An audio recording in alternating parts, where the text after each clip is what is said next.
Breaking news చూస్తున్నాం. TS నుంచి టీజీగా పేర్ల మార్పునకు కాంగ్రెస్ ప్రభుత్వం 2767 కోట్ల రూపాయల దుర్వినియోగం చేస్తున్నట్లు ఫేక్ నోటు సృష్టించిన వారిపై కేసు నమోదైంది. ఏకంగా ప్రభుత్వ నోట్ అంటూ ఓ ఫేక్ నోటు తయారు చేసి ప్రజలను తప్పుదోవ పట్టించిన బీఆర్ఎస్ సోషల్ మీడియాపై సైబర్ క్రైమ్ పోలీసులు కేసు నమోదు చేశారు.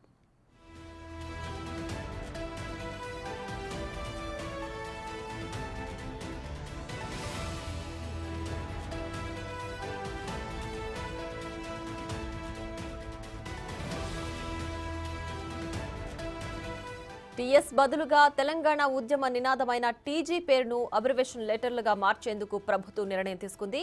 దానికి ఏకంగా 1000 కోట్లు ఖర్చవుతాయంటూ ఫేక్ నోట్ తయారు చేసి ప్రజలను తప్పుదోవ పట్టించడం వెనుక కుట్ర ఉందనే అనుమానాలున్నాయి.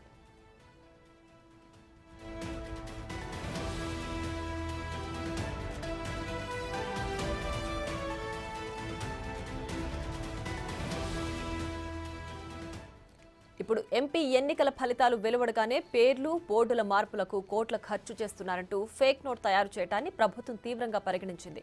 ప్రభుత్వాన్ని అప్రతిష్ట పాలు చేయాలని ఫేక్ సర్క్యులర్లు, కుట్రపూరిత పోస్టులు పెట్టే వారిపై కేసులు తప్పవని ఈ సంఘటన మరోసారి రూఢీ చేసింది.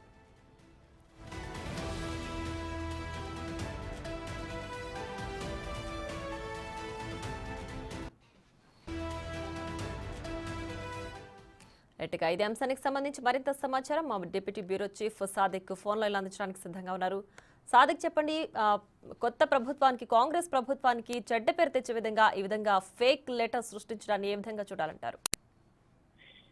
ఎస్ ప్రియా, ఎందుకంటే కొత్త ప్రభుత్వం పైన ఎప్పటికీ ఏదో రకంగా దుష్ప్రచారం చేయాలి, ప్రజల్లో ప్రభుత్వ వ్యతిరేకత నింపే లక్ష్యంగా కొంతమంది ముఠాగా ఏర్పడి ప్రభుత్వం పైన బురద చల్లేందుకు అదే పనిగా ఉన్నారు. ప్రధానంగా ఇటీవల తెలంగాణ తల్లి విగ్రహంతో పాటుగా టీఎస్ ను టీజీగా మార్చేందుకు గాను దాదాపు 4390 కోట్ల రూపాయలు వృధాగా ఖర్చు పెడుతుందని కూడా ఒక ఫేక్ వీడియో చేస్తూ యూట్యూబ్ ఛానల్లో ప్రచారం చేయడం పట్ల కాంగ్రెస్ శ్రేణులు, కాంగ్రెస్ సంబంధించిన అనుబంధ సంఘాలు చాలా సీరియస్ గా రియాక్ట్ అయ్యి ప్రభుత్వం కూడా దీనిపైన చాలా సీరియస్ గా రియాక్ట్ అయిన నేపథ్యంలో వారిపైన సైబర్ నేరాల కింద కేసు నమోదు చేయాలని కూడా వారు ఆదేశాలు ఇవ్వడంతో మాజీ ఎన్ఎస్ఏ కోఆర్డినేటర్ గా ఉన్నటువంటి నేత సైబర్ క్రైమ్ లో ఫిర్యాదు చేయడం జరిగింది. పేరు మార్పుకు 2767 కోట్లు ప్రభుత్వ ధనాన్ని దుర్వినియోగం చేసినట్టు ఫేక్ నోట్ సృష్టించి చేసిన వారిపైన కేసు నమోదు చేసింది ప్రభుత్వ పోలీసులు.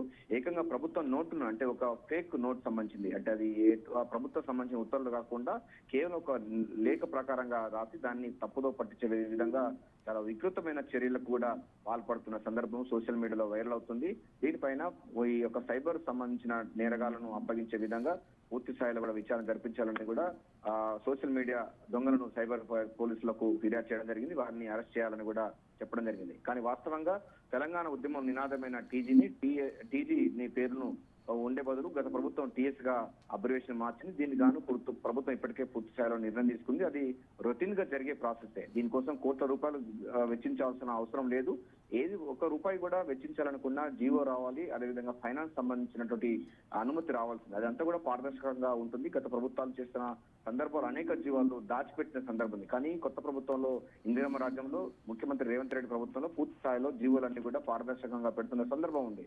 అయినప్పటికీ ఇట్లాంటి పేరు మార్పు కోసం, అదేవిధంగా టీజీఎస్ ను టీజీగా మార్చడం, తెలంగాణ తల్లి విగ్రహానికి మార్పులు, ఇవన్నిటి మీద కోట్ల రూపాయల ప్రజాధనం దుర్వినియోగపడుతుందని కూడా చేస్తూ కొంతమంది లంపెన్ గ్యాంగులందరూ కూడా ప్రభుత్వానికి వ్యతిరేకంగా ఇట్లాంటి పోస్ట్ చేయడం పట్ల ప్రభుత్వ వర్గాలు అయితే చాలా సీరియస్ గా రియాక్ట్ అయ్యి వెంటనే సైబరాబాద్ పోలీసులకు ఫిర్యాదు చేయడం జరిగింది. గతంలో కూడా ఉస్మానియా యూనివర్సిటీలో ఫేక్ న్యూస్ ను, అంటే ఫేక్ సంబంధించిన లెటర్ ను సర్క్యులేట్ చేస్తూ అక్కడ చేసింది. ఆ తర్వాత వారిపైన కేసు నమోదైన విషయం తెలిసింది. అంతేకాకుండా ఆర్టీసీ లోగో అంటూ కూడా అసత్య ప్రచారాలు కూడా చేయడం జరిగింది. వారిపైన కూడా సైబర్ సంబంధించినటువంటి కేసులు నమోదవడం జరిగింది. ఇప్పుడు ప్రస్తుతం ఎంపీ ఎన్నికల్లో ఫలితాల్లో జీరో, అంటే ఎటువంటి వాళ్ళకి ప్రాతినిధ్యం లేనటువంటి వాళ్ళు కొంతమంది ఇలాంటి వారికి ఎంకరేజ్ చేస్తూ ప్రభుత్వాని పైన ఓర్వ లేకుండా, అదేవిధంగా ఈ వికృత చర్యలకు పాల్పడుతున్నారు.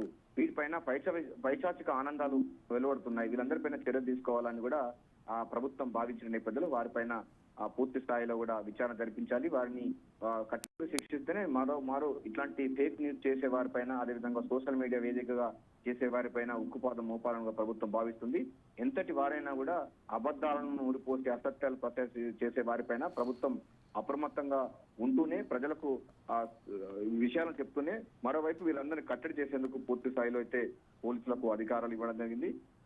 ఈ మేర సైబరాబాద్ పోలీస్ కమిషనర్ కు ఎఫ్ఐఆర్ కూడా నమోదైంది.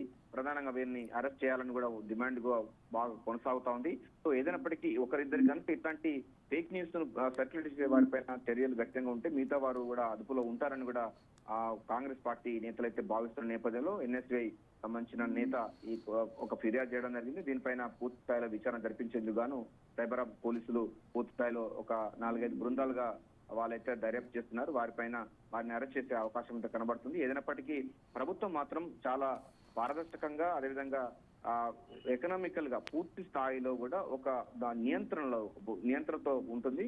సో అంటే పూర్తి స్థాయిలో అంటే డబ్బును వృధా ఖర్చు చేయకుండా ఆర్థిక క్రమశిక్షణతో ముందుకు పోతుంది. అయినప్పటికీ గత ప్రభుత్వానికి సంబంధించిన కొంతమంది పెద్దల ప్రోద్బలంతో ఇట్లాంటి ఫేక్ న్యూస్ సృష్టిస్తున్నారని కూడా ఆరోపణలు బాగా వినిపిస్తున్న నేపథ్యంలో వీటిపైన చర్యలు తీసుకోవాలని కూడా గట్టిగా డిమాండ్ వస్తున్న నేపథ్యంలో సైబరాబాద్ పోలీస్ స్టేషన్ అయితే ఇది ఫిర్యాదు వారు కూడా ఎఫ్ఐఆర్ నమోదు చేశారు.